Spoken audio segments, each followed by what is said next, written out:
पूर्णस्य पूर्णमादाय पूर्णमेवावशिष्यते। ॐ शान्ति शान्ति शान्तिः। Namaste. Welcome to the fourth session on Bhagavad Gita, your source of inspiration by Jayaji. Today, Jayaji will give an overview of chapter 6 of the Bhagavad Gita. Thank you. We begin with the invocation.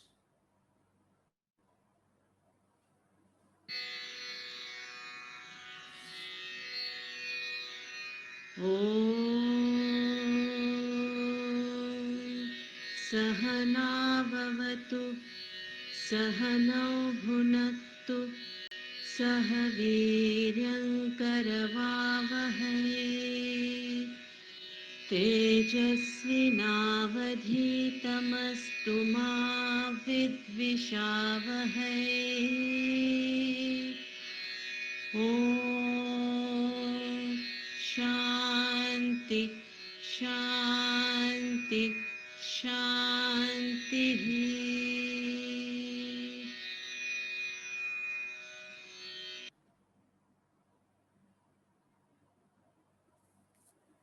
Yesterday, we looked at chapter 4 and 5, and 5 led up to meditation, which is discussed in chapter 6.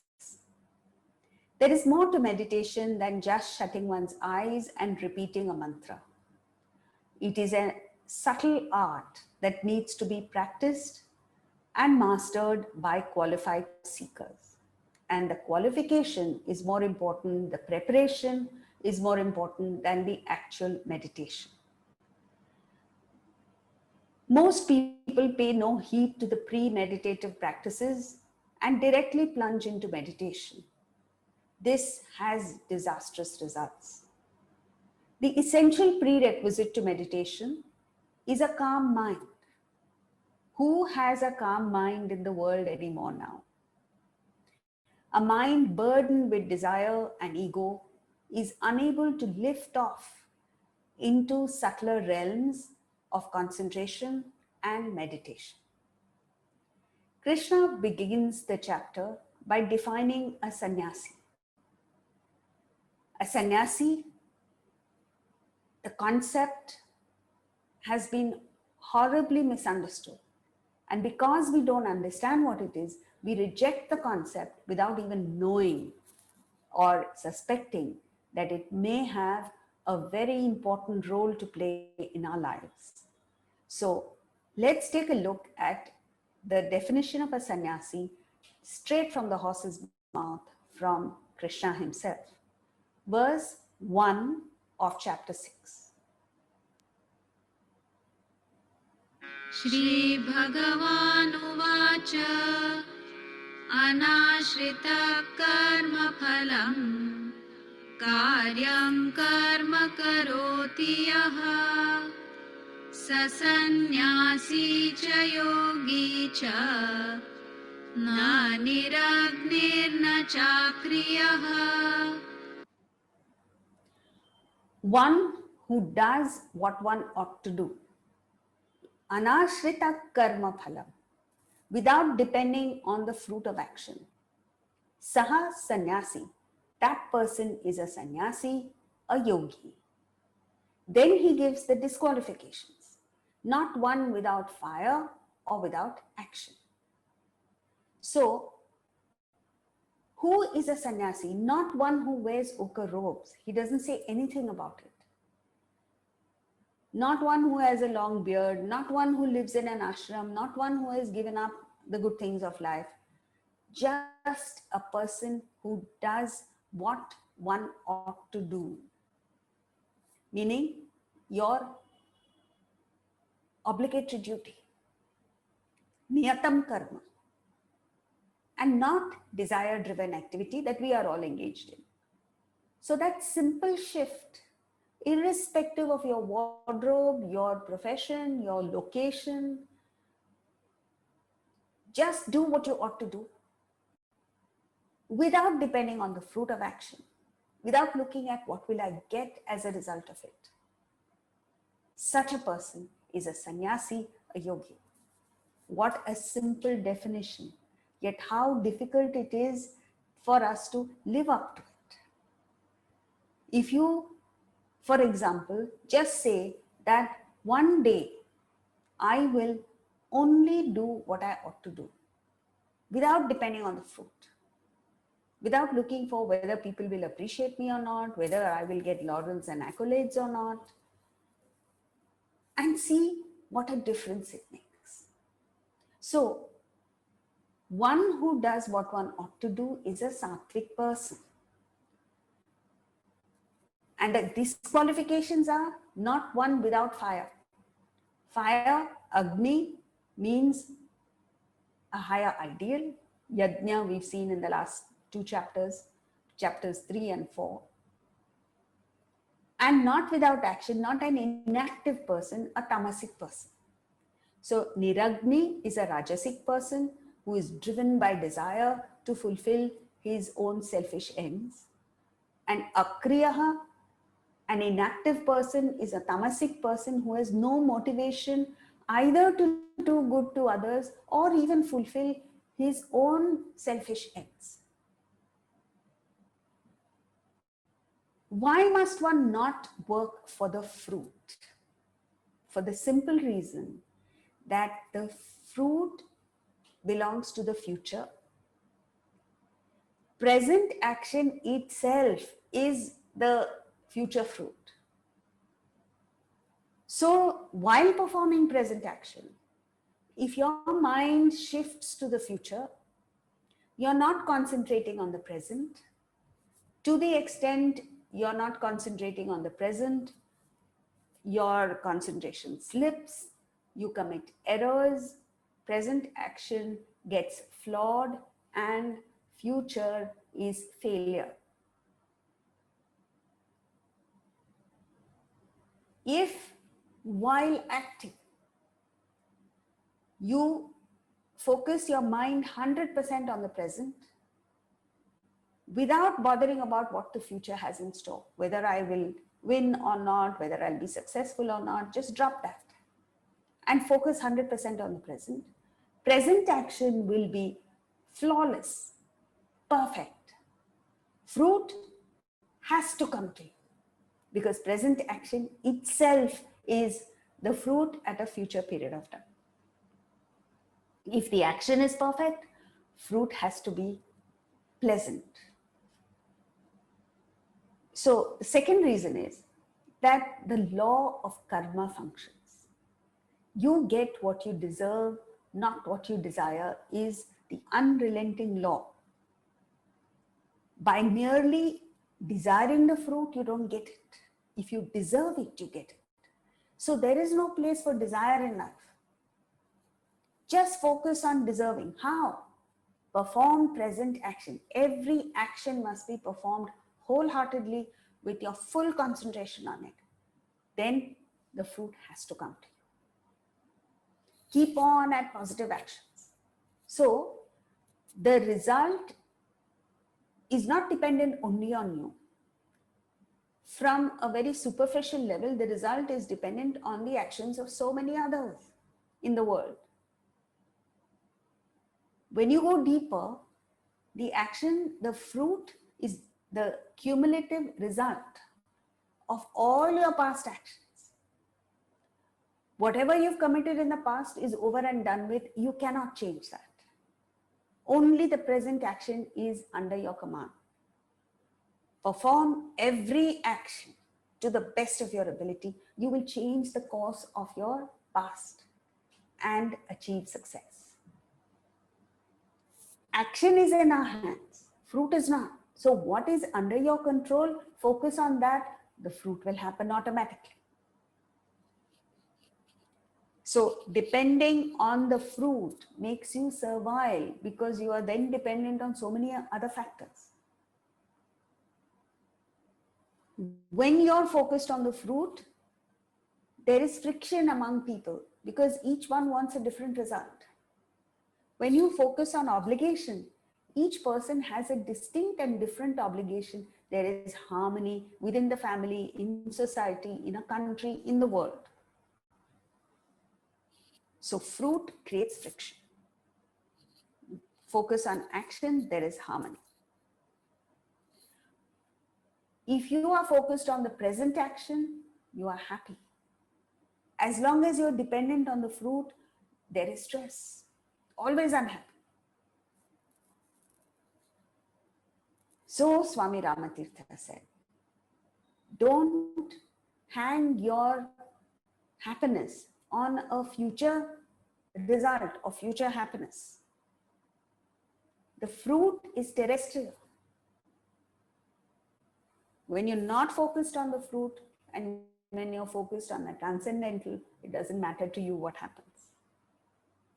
So the concept is renunciation in action, not of action. So you don't renounce action, you renounce that which comes in the way of your performing present action perfectly. Renunciation is mental, it's not physical. Renunciation is not giving up, it's taking up something higher.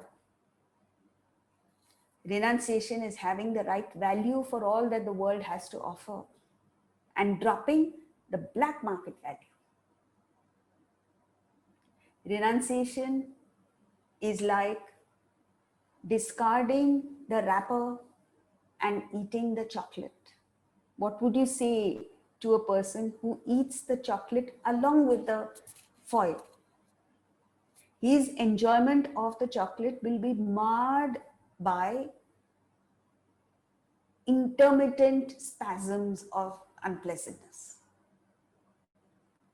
So renunciation takes away that unpleasantness in life, takes away the sorrow in life, and ensures that you have only happiness. Renunciation is like peeling an orange and eating the orange. What would you say to a person who eats it with the skin? Same story. Renunciation is giving up the retarding forces that come in the way of action, which is desire from the past and anxiety from the future. Then Krishna gives a masterful description of the 3 stages of spiritual evolution. The initial stage, as we saw yesterday, is that of an active yogi. Active because he has a lot of desires and he must necessarily act. As he continues acting in a spirit of service and sacrifice for a higher cause, his desires reduce, he becomes more contemplative, so he transforms into a meditative sannyasi. And when the sannyasi follows the path of knowledge and meditation, he explodes into that state of realization, becomes a jnani, the enlightened one. So it is the state of mind that determines which stage you are in, not outward appearances. Sannyasa and yoga are 2 stages on the same path. Yoga is in the initial stage when you are still full of desires and are extroverted, therefore outward looking. As you progress, you offload your desires and become naturally inward looking. When you have no desire pushing you out into the world, what will the mind do? Look within. And you become contemplative. This is called sannyasa. And in the final stages, all desires drop and you become a jnani, a realized soul. How do you know you have mastered yoga and have crossed the yogi state? Let's take a look at verse 4. It says, one who has mastered yoga, or one has mastered yoga, when renouncing all sankalpas, desires, one is not attached to sense objects or actions. So there are 2 conditions that he puts for you to have mastered yoga. One is, you're not attached to sense objects, which means receipts from the world. You remember the three transactions we looked at yesterday? The traffic of life, which all of us go through, is the stimuli enter us through the organs of perception. That is called receipt of stimuli. That you're not attached to, you're not dependent on, nor are you attached to actions, responses. So we get attached to anything in life because of a lack of self-sufficiency. Just as when you are, suppose one is a patient or one has something wrong with the knees, severe arthritis in the knees, you can't stand. When you can't stand, you need a crutch, you need something to support you. A creeper is incapable of standing on its own, so it must necessarily twirl around the branch of a bigger tree. Similarly, when we lack self-sufficiency, we need to catch hold of objects and beings and hang on to them for support, emotional support. And that is attachment. Now, throughout the Bhagavad Gita, throughout the scriptures, throughout Vedanta, we are cautioned against attachment. Swami Ramatirtha says, beware of attachment. It has terrible results. So when you're attached to either a thing or a person, the interaction itself becomes painful, stressful, and eventually you lose the object of attachment. So the law is attach, you lose, detach, you gain. There is an article that has been appearing recently which speaks of American children who are completely breaking off from their parents. That means no future contact, no further contact with the parents. What a terrible thing. Why is this happening? Because of excessive attachment. So the moment they go to university and the parents are hanging on to them, they say, I don't want to have anything to do with you. Don't contact me. I will not message you. I will not call you. Leave me alone.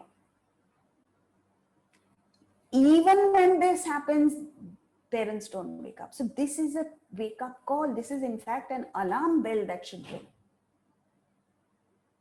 Still people don't get it. So you should watch out for your attachments. Are you attached to objects, to your car, to your carpet, to your furniture, and a lady to her kitchen appliances?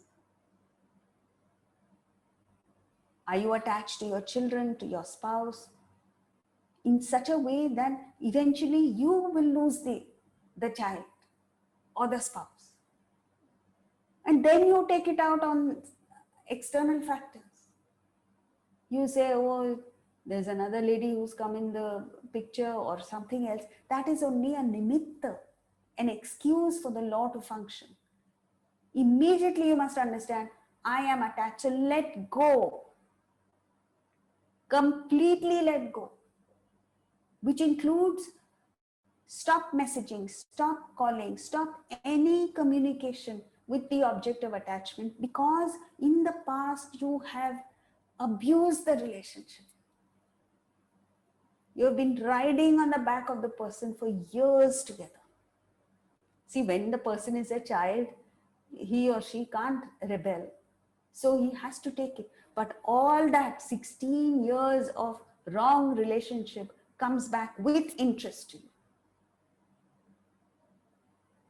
So, not attached to sense objects or actions, because here is a person who has reached total self-sufficiency. He does not need either an object or a relationship to complete himself. He's already in the state of paripurna.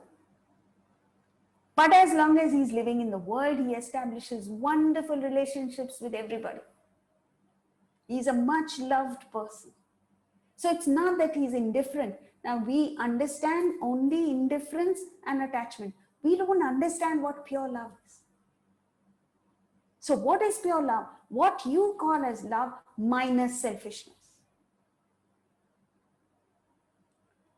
How dare you impose yourself on your spouse or your children? They don't belong to you. You have no right to say you must get so many marks in your uh, tests or examination. You must excel in sport. You must do this. You must marry somebody of my choice. You have no right to say that. And if you do, you will meet with terrible consequences. Same thing with the spouse. You may be married to the person, but that doesn't give you the right to lord over the other person. Just love the person for what he or she is, irrespective of the marks the child gets, irrespective of what the spouse does for you or does not do for you. And you can't do that because you're dependent. So everything you do is a demand, an expectation, a command that you make on others. How can you expect the other person to love you? Even though the person may love you, the way you interact with the person puts the person off. Then he says, renounce all sankalpas, desires. What you need to renounce is desire, not object of desire. This is a fundamental misunderstanding that all Indians have, all of us have in the world. And so we give up the Bhagavad Gita itself. We renounce the Bhagavad Gita. The problem is not with the world, the problem is with you. So the desires in the mind are those that wreak havoc in your personality. You have to see what happens. So it is not the object of desire that causes the problem. So when you give up the object of desire and retain the desire, it's a double whammy because it causes extra frustration. The desire is not even fulfilled. There's a beautiful poem that talks about this concept of desire, and it's called The Pineapple and the Bee.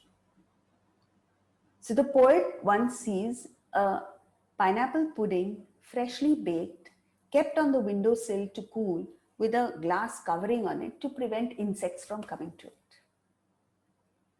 And then he sees a bee of most discerning taste perceive the fragrance as he passed. Then the bee decided, I want it. Gets a desire to have the pineapple pudding. He tried his best to break through that glass covering, but couldn't. Thus, having wasted half the day, he trims his flight another way. Seeing this, the poet derives a philosophy, and he says, methinks I said, in thee I find. So he's addressing the bee and saying, in you I find the sin and madness of mankind. To joys forbidden, man aspires, consumes his soul with vain desires. Folly, foolishness is the starting point of all his pursuits, and disappointment all the fruit.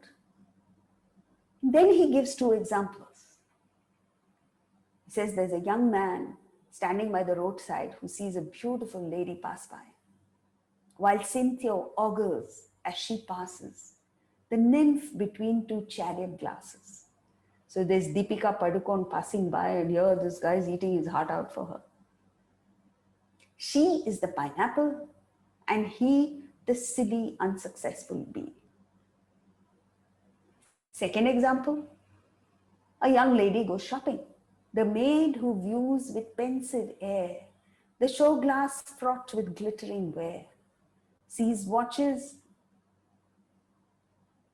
trinkets, rings, and lockets, but sighs at thought of empty pockets. She sees all this tantalizing thing on display, but sighs because she doesn't have the money to pay for it. This was before the age of credit cards. Like thine, like the bees, her appetite is keen, her desire is there, but the cruel glass between. So in our experience, we have seen that there is always that cruel glass that stands between us and the object of desire. I'm sure you've experienced that. Objects are there, plenty. Desire is there, but you have no means. There is that cruel glass between. And the poet then concludes by saying, our dear delights are often such, exposed to view, but not to touch. The sight our foolish heart inflames, we long for pineapples in frames. So all our aspirations and goals and mission statements and vision statements boil down to we aspire for pineapples in frames. Then there are three kinds of people. One, with hopeless wish, one looks and lingers. The tamasic variety doesn't do anything, just sits there and craves for it. The second, one breaks the glass and cuts his fingers. The rajasic person goes all out to get it and only hurts himself because he breaks the glass. The sattvic person, but they whom truth and wisdom lead can gather honey from a weed. That is the beauty and the power that resides in a sattvic person. There is no honey in it's again a weed there. The honey is within. Once you discover the source of happiness and fulfillment within you, it doesn't matter what you get outside. And amazingly, remember this, you rise above desire and the object of desire comes to you. The moment you say, I don't want it, it comes. You chase after it, it runs away from you. So this is a very important aspect that you and I need to think about to see how to become a yogi. Another very important concept Krishna brings out in this chapter is that you need to help yourself.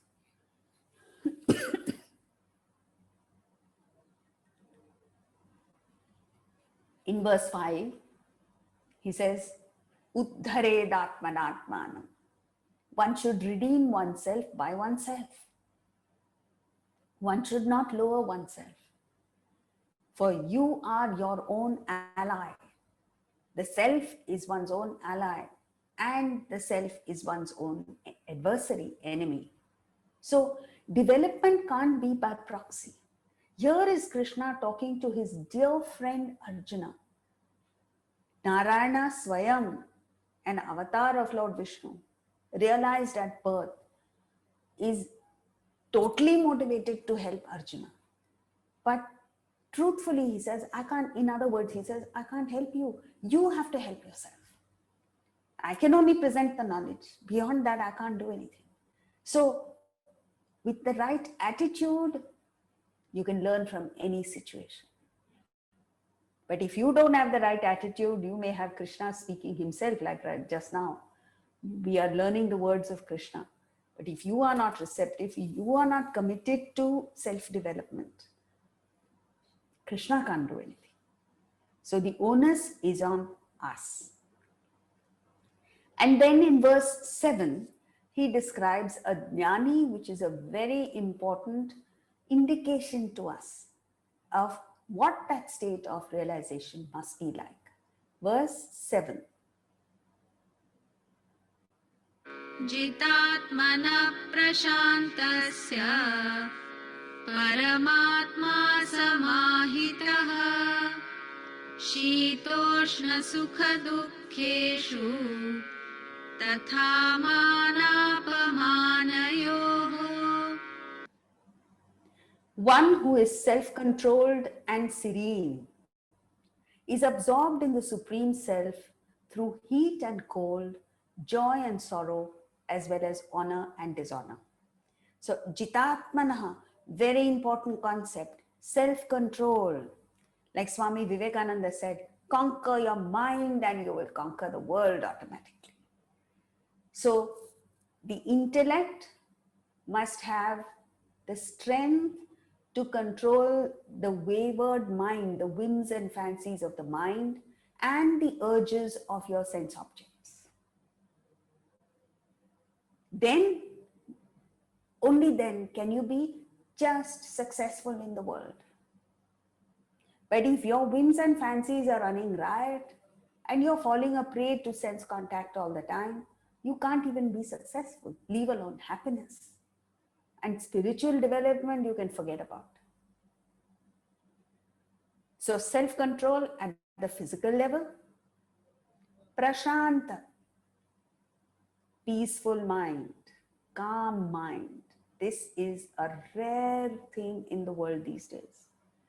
You get all kinds of people, but a calm mind is what you don't get. How is it that he has a calm mind? There are two reasons. One, there are no desires gurgling from within. And number two, there is no dependence on external factors. All this is because of self-sufficiency. Hence, here is a person who is peaceful in all circumstances. Otherwise, you get agitated, you project your agitation onto somebody outside you. Usually it's mother-in-law or boss or prime minister or somebody or the other. It's like having a speck of dust on your cheek. So when you have this black speck on your cheek and someone tells you, hey, what is this black thing on your cheek? And you look at yourself in the mirror, where do you see it? You see it out there. But what do? You take a tissue and wipe your cheek. You don't wipe the mirror. Similarly, the world is a reflection of your mind. So if you see something out there that is not right, you can't go directly there and change it. It's not possible. It's like trying to wipe the mirror to remove the speck of dust on your cheek. This is the fundamental truth that we must absorb, understand, and live it. Whenever you get agitated, it seems as if the source is outside. But resist the temptation of blaming others and look within. And you will find there is something amiss inside you, some attachment, some desire, some possessiveness, something amiss inside, because of which you've got agitated. Because the law is, as human beings, we are designed in such a way that nothing, absolutely nothing in the world can agitate you except your own mind. Then, Paramatma, you become the Supreme Self. That little I becomes the capital I, means all plurality and duality goes. Then you become Samahitaha, balanced in heat and cold, joy and sorrow, honor and dishonor. Because you no longer are dependent on the world. You are not a stakeholder in the enjoyments of the world. So whatever happens in the world does not affect you. You may feel it, but you don't get affected. Like Sri Ramakrishna, Swami Vivekananda's guru, towards the end of his life had cancer. And in the last stage, he couldn't swallow his own saliva even. And Swami Vivekananda broke down when he saw this, the suffering that he was going through. And Ramakrishna says, what's wrong with you? Why are you getting affected? I'm not affected. Don't you see that when you eat, I get full? So he went through the cancer. He felt the pain, but it did not affect him. And that is something that we need to develop, because the world means pairs of opposites. Heat and cold, joy and sorrow, honor and dishonor are part and parcel of life. So if you want to live life, you must learn the art, the technique of dealing with these pairs of opposites, the dvandvas. It's the mind that gets carried away. It's the mind that gets affected. It's the intellect that maintains the balance through understanding. Just as in the stock market, you discount certain happenings. Similarly, in life, you must discount the whole world because you have no control over it. Then in verses 10 to 15, Krishna gives the preparation for meditation, which is more important than the meditation itself. Because to the extent you are prepared, to that extent you slide into meditation. You don't even need to be guided to meditation. There is no such thing as guided meditation actually. There is guided preparation. So what is this preparation? The three yogas. Karma yoga at the physical level with the body, bhakti yoga with emotions at the mind, jnana yoga, thoughts at the intellectual level. These three yogas help reduce your desires to a bare minimum. How? Karma yoga, which is basically a shift in attitude from taking, grabbing, aggrandizing to giving, sharing, adding value to others. When you do that, it reduces the number of desires you have.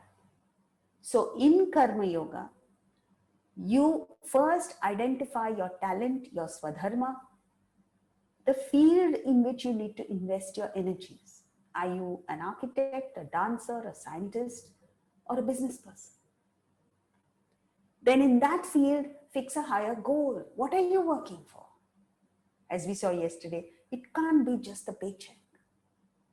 And anyone who visualizes a higher goal, by God, he excels.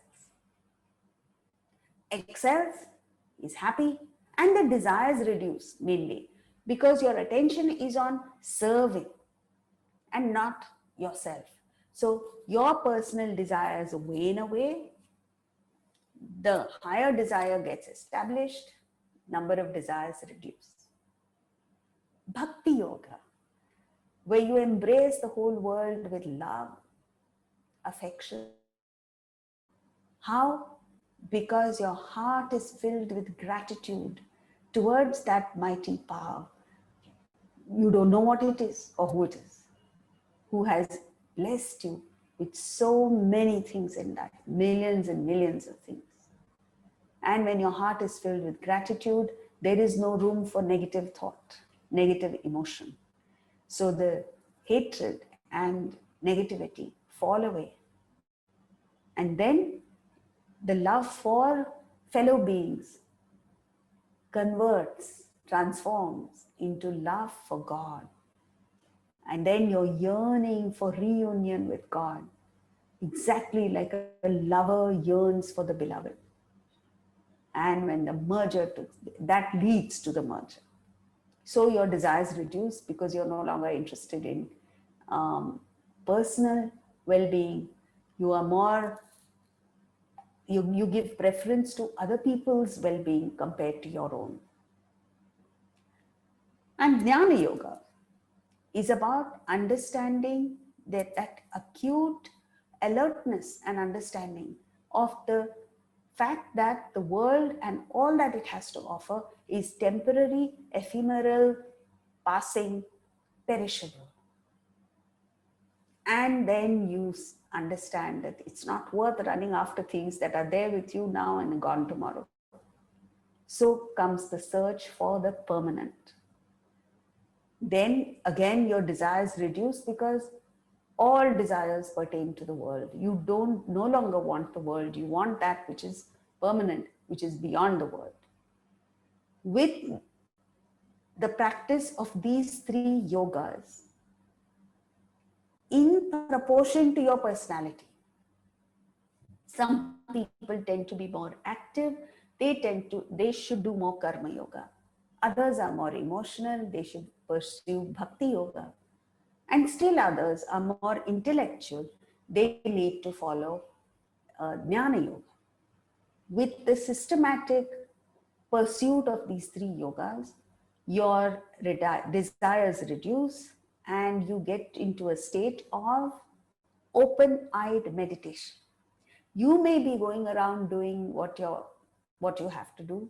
You're doing your job, you're looking after your family and all that, but your mind naturally turns inward, becomes meditative, then you are fit for meditation.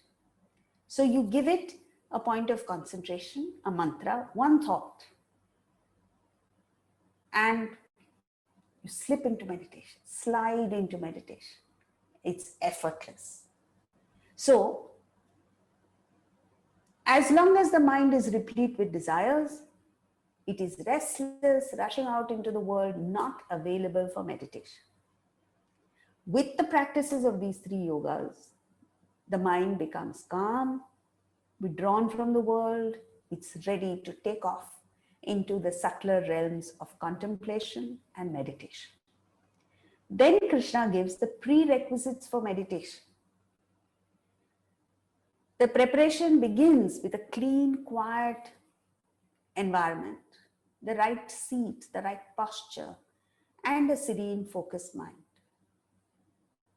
All life's activities must be balanced and regulated so that nothing agitates the mind. The middle path, as Buddha called it, of neither excessive indulgence nor unintelligent withdrawal and frustration. So with the middle path, the mind is free from craving for worldly things and is fixed on the self. Krishna then compares the controlled mind to a lamp in a windless place. Yoga, he explains, is the separation from union with pain, a very interesting concept which we all need to learn. With total control over the senses, one renounces desires and gradually obtains serenity. But let's come back to this union with pain, verse 23. Tam vidya dukha sanyoga viyogam yoga sangitam sanishchayena yoktavyaha yogo nirvinna chetasa. That separation from union with pain should be known as yoga. A very interesting concept that Krishna brings in here. This yoga must be pursued with firm conviction and an undespondent mind. So now, what is this union with pain, separation from union with pain that he's talking about? First of all, let's take an example. Suppose you take a horseshoe magnet and bring a piece of iron to it. What happens? It's attracted by the magnet, it's influenced and affected by the magnet. Take it away and bring a piece of wood to the magnet. The magnet has no power over the wooden piece. Now do something interesting. Tie the iron and wooden pieces together. Bring the combination to the magnet. What happens? The combination is attracted, influenced. But even so, the wooden piece in the combination is still immaculate, untouched, unaffected by the magnet. It appears to be affected because of its bondage with the iron piece. Similarly, friends, you and I consist of body, mind, intellect, which is matter, and spirit, Atman. The world is like the powerful horseshoe magnet, which attracts, influences, affects the body, mind, and intellect. This you can't avoid. When it's hot outside, the body will feel uncomfortable. When someone is nasty to you, the mind will feel hurt.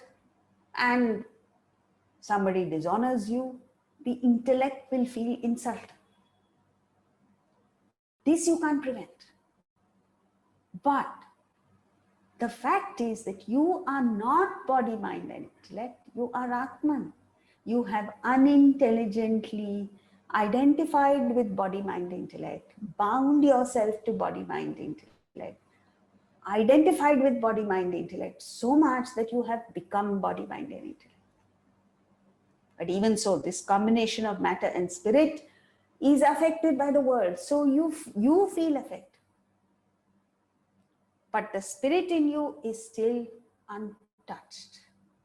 So there is that space within you, the core of your personality, which is untouched even when things are turbulent outside. And you must learn this art of withdrawing into that quiet space within. And as long as you are there, the happenings of the world will not touch you. So, what must we do to tap into that core? Loosen this bond between the body, mind, intellect, and Atman, yourself. How do you do that? Shift your identification. You're constantly thinking of body, mind, intellect, 24 hours a day, all your life.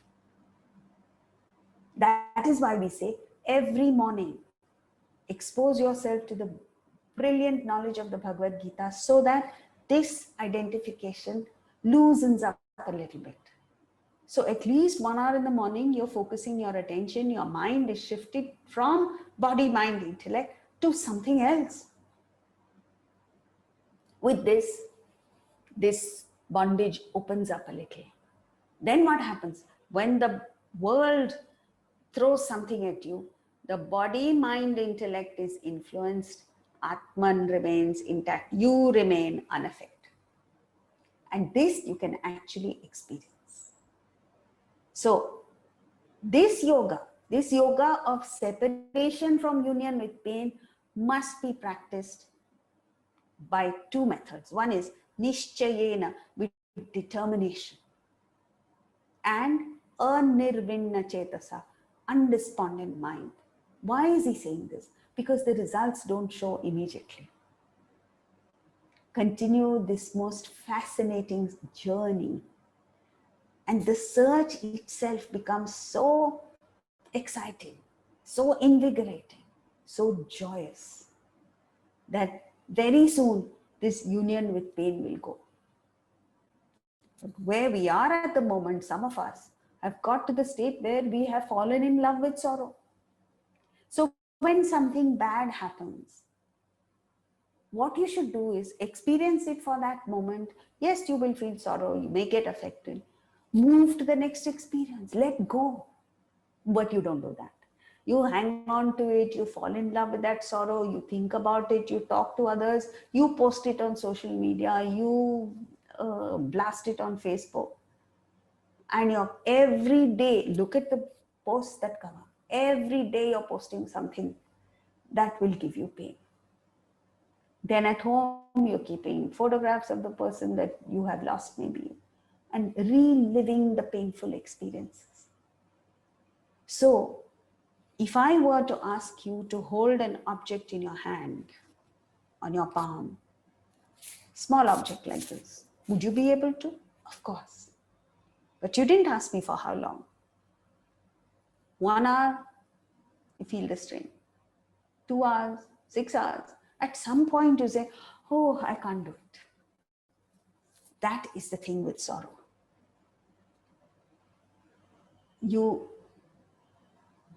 Sorrow comes to you, you accept it, let go, nothing happens. But you hang on to it, you embrace it, you fall in love with it, you refuse to let go of it, then it becomes intolerable. And that is what leads to depression and all sorts of things. So learn the art of letting go of even the sorrow. It's painful. Why do you want to hang on to it? It is the mind that is suicidal. It's the mind that is tricking you into these avenues. You must call the bluff of the mind and say, no, I will not succumb to the mind and its games. It's the mind that's playing games with you. So Krishna frees you from the hang-ups, the trials and tribulations, the agitation and the depression that you experience in life. This is what people want. Most people want just relief from the sorrow. They don't want the bliss of realization. So practice this disconnection from sorrow, declutching from the union with sorrow, and it will give a huge relief to you. Then comes in verses 25 to 28, Krishna talks about how meditation ushers realization. He says, Shanai Shanai Ruparame. In verse 25, he says, gradually, step by step, one attains that serenity, calmness of mind with a resolute intellect, fixing the mind in the self alone. So it's the intellect that directs the mind towards the self, away from what it's doing right now. And whenever the mind wanders, wherever the mind is wandering to, it should be reined in by an alert intellect. Now, what happens is, if the intellect is not strong enough, intellect is not awake or alert, in meditation, you are chanting Om, Om, Om. From Om, your thought goes to home, then it says, oh, the electrician was supposed to come, the AC was supposed to be fixed, and so on and so forth. Before you know it, the mind has gone to the 500th thought. Then you wake up. Then the intellect wakes up and says, Arey, I was supposed to recite Om. How did I get here? So you come back to Om. Then you repeat Om another 4 or 5 times. Again, the mind takes you off. So in effect, you're not meditating. But if your intellect is strong and alert, at the first shift itself, or maybe the third or fourth, the intellect quickly brings back the mind. And with the mind fixed in the self, you should not think of anything else. Thus, in 27, he says, this yogi attains supreme bliss, whose mind is totally at peace. Prashanta manasam, the subtle body is out of the way. Shanta rajasam, all your passions, your desires, the sense organs that are yearning for fulfillment from the world is calmed. Your passions are calmed. And you're free from sin means vasanas have gone. The causal body has gone. Then the yogi becomes Brahman, Brahma-bhuta. So you do all the prepping, the preparation. You cross the physical body, the mind and intellect, and the causal body, vasanas, and just wait. If you look for it, if you're anxious, even for realization, it's not going to happen. You will remain in that state for a long time. You've got to be chilled, calm. Even that last desire for realization must not agitate you. Then it happens. Then the yogi attains the unending bliss of union with Brahman. So this is portrayed in the Kenopanishad, where the gods and demons have a battle, and the gods win the battle against the demons. So they celebrate it. Now, in the midst of this celebration, a yaksha appears, an apparition appears in the sky. All celebrations come to an end because the gods are supposed to be all-knowing. So they send emissaries. They send Agni, comes back and says, I don't know what that apparition is. Send Vayu, Vayu comes back and says, I don't know what that apparition is. Finally, they send Indra, the god of gods. Indra represents, so fire represents organs of action. Vayu represents organs of perception, subtler. Indra represents mind and intellect. So when the mind approaches God, as it were, Yaksha represents Brahman, with humility, it disappears. And the dazzling goddess Uma, goddess of the scriptures, appears in its place. Indra is not taken off or doesn't go off at a tangent by saying Uma. He's focused on the Yaksha. He says, what is it that was here in your place? The answer appears in the next chapter. So that means even at that last stage, you've got to just get there and wait. The answer appears. So the answer that Uma gives in the first mantra of the next chapter is that which you saw was Brahman. So it comes indirectly to us, and it's put across so beautifully in the Upanishad. Then in verses 29 to 32, Krishna gives the test of spiritual development, this test of realization. Spiritual development is very difficult because it's subtle, it's difficult to assess. How do you know? Never mind others. How do you know that you have evolved? It is gauged by the ability to see through differences and zero in on Atman, which is the same in all beings. Just as a goldsmith sees gold in all ornaments, then you worship God. Where? Not in a temple, church, or mosque, but in living beings. So the development of thought is very interesting. In verse 29, he gives a clinical theoretical answer. One who sees the self in all beings and all beings in the self. In verse 30, it becomes experiential because he says, one who sees me in all beings and all beings in me. So it is something that you yourself have experienced.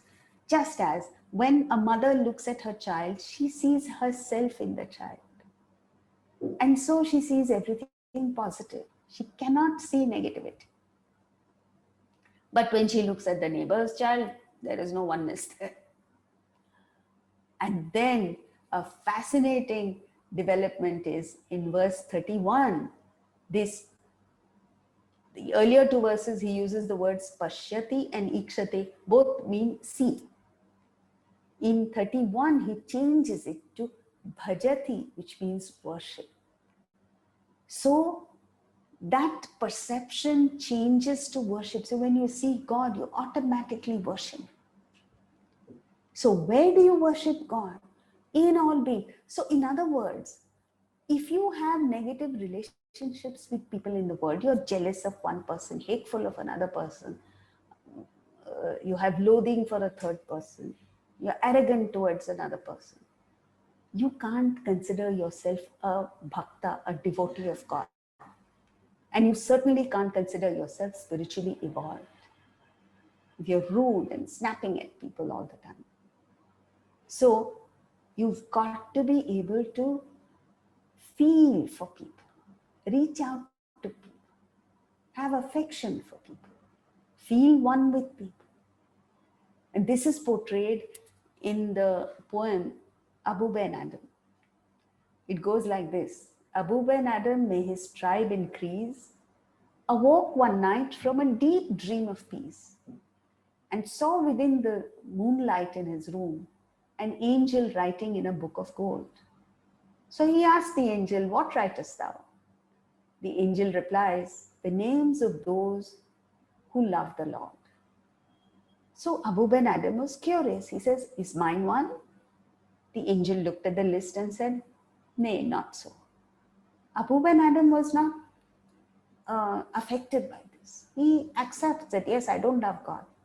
But he very confidently tells the angel, then write me as one who loves his fellow beings.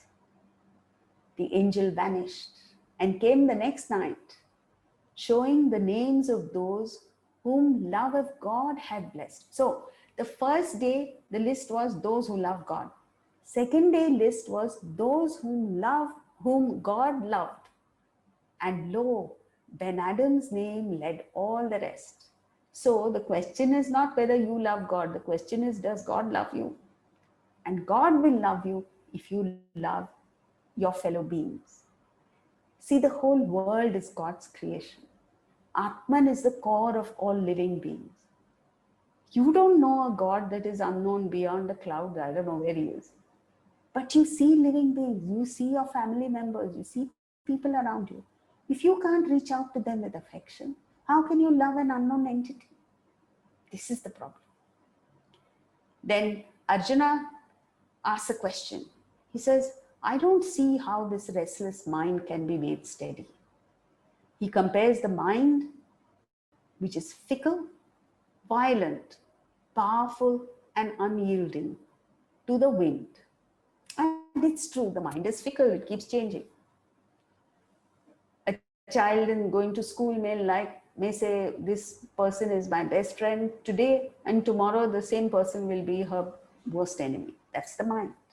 Violent. An emotion can turn you to violence. Othello, a perfectly ordinary person, not only turned violent, but he strangled his own wife to death on emotion. Powerful.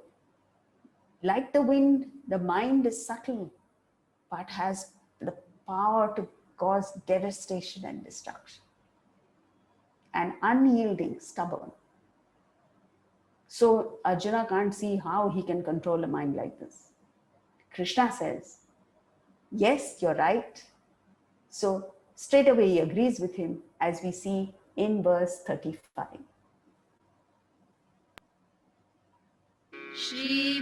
श्रीभगवानुवाच असंशयं महाबाहो मनो दुर्निग्रहं चलम् अभ्यासेन तु कौन्तेय वैराग्येण च गृह्यते.